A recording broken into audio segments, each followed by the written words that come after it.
Hey, what's going on, guys? My name's Skitty, and in today's video we're going to be talking about how to improve your aim in Fortnite, although all these tips can actually be used for other games.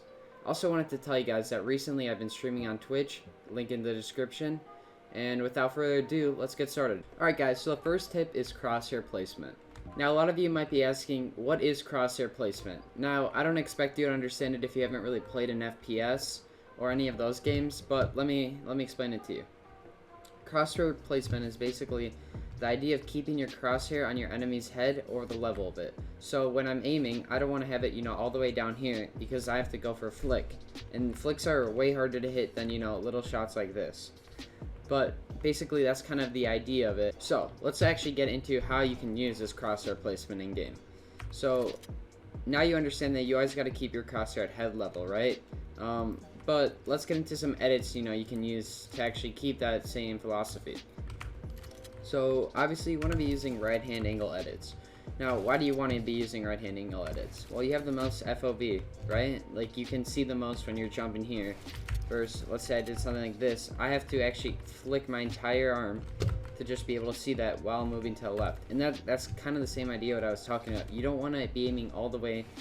You don't want to give yourself too much stuff to aim at. You want to be able to, kind of hit those little nice shots like this.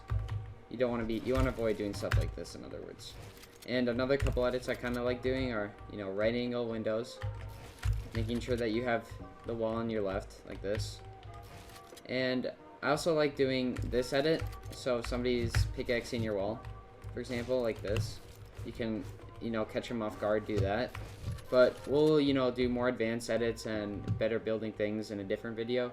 For now, I kind of just want you guys to understand the basics of the aiming. So make sure, you have it at head level. You're using right hand angles to minimize how much you have to move to aim. And yeah, that's basically it for basic edits and doing that stuff. So guys, the next tip is find a good sense and do not switch from it. So don't get me wrong, switching your sense a couple times to find a good sense is no problem. Your brain will get used to the sense eventually. But the issue comes is when you consistently keep switching it. And by consistently, I mean, day by day or week by week. Now, a lot of pros, like, I don't want to name names, but Mongrel does this a lot. And, a lot of other pros do it too. But it's not a good habit because your brain won't get used to it and the muscle memory will keep depleting. Because, one day you might be on point 10, you'll memorize that muscle movement. And the other day you might half your sense and it ruins the entire memory of it. That's not how muscle memory works. It won't get used to things that fast. And that's really important that you do not do that. But what you can do is, find a sense range and keep testing it through there. If you want to play a lower sense, play a lower sense, but don't go from too low to too high. My best tip is to just stay consistent to one sense. Try to find the sense you like, the medium sense that, you can build with, edit with, and aim with, but not too fast so you feel like you cannot control it. So guys, you might be asking yourself, Skitty, you showed us some tips to improve my aim right now, but I want to improve my aim for the long run using aim training. How can I do that? And that's what this last tip is actually going to be about. So guys, before I get started with this tip, I want to explain a definition to you guys so you don't get confused when I'm explaining things. Muscle memory, this is ripped off of Google definitions. I will just read it off for you guys and show it on the screen. The ability to reproduce a particular movement without conscious thought, acquired as a result of frequent repetition of that movement. Now a lot of you may be asking, where does muscle memory show up when you're aiming? And I'm going to show you. So guys, from this clip we can see TSM Zexrow doing an aim training course in kovaaks. And what I want you to understand from this clip is that he has to move his mouse a certain amount to be able to hit the dots.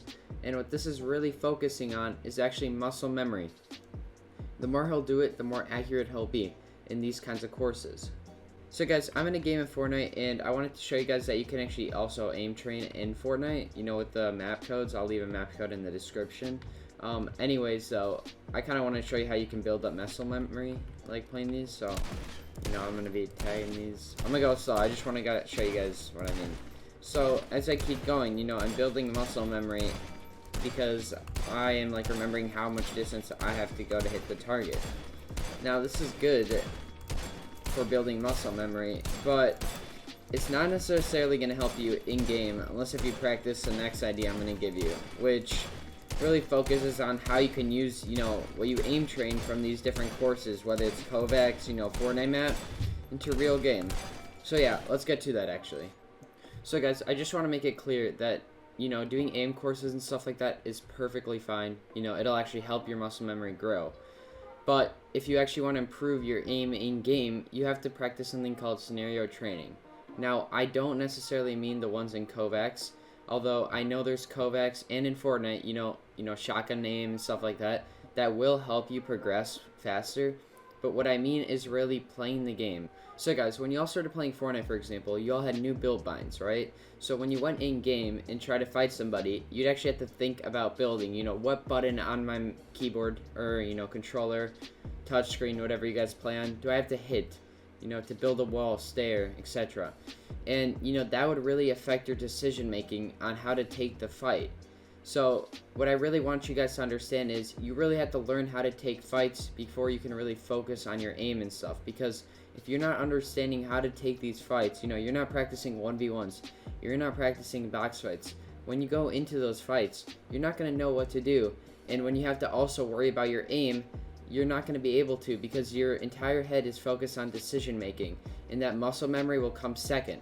So what you really need to focus on to improve your aim is, do those kovaaks things, improve your muscle memory, but you need to play the game so that your decision making will not go against your muscle memory, but instead they'll run parallel. So then, you can go for insane edit plays, insane build plays, and your decision making will be perfect, but your aim will also be perfect. That's why you see, so many good players have really insane aim and decision making. It's because they practice both of them. They didn't just practice, aim training 100%, and then played the game very little, because that will affect it. You won't be able to aim if you don't know what you're going to make your next decision.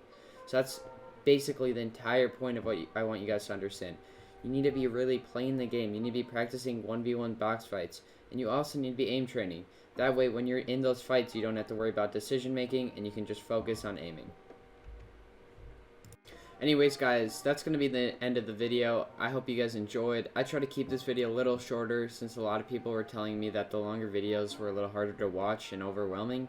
So let me know about how you guys like the edit style. How's the quality and everything. I really need some criticism to know where I need to improve.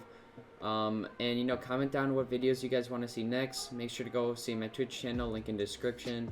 And, join my Discord. I'd love to have all you in there. Well, I'll see you guys later. You guys have a great one. Peace.